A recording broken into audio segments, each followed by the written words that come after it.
పలికి పాడేనే రాగాలు. ఈ నేల తల్లి పొట్ట సించుకొనొచ్చే పంటసేల మురిపాలు. మా గాని కురుల అంచు పచ్చంగా మారి మెరిసిపోవు అందాలు. ఆ కొండ కోనలల్ల పొద్దు పొడవంగా కదిలేనంట పాదాలు.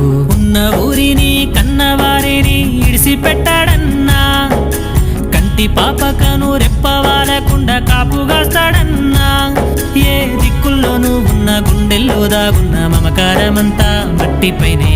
రైతన్నా రాజు నీవేనన్నా, నీ సెమట సుక్కల బతుకే బుక్కేడు మెతుకులన్నా. ఓ రైతన్నా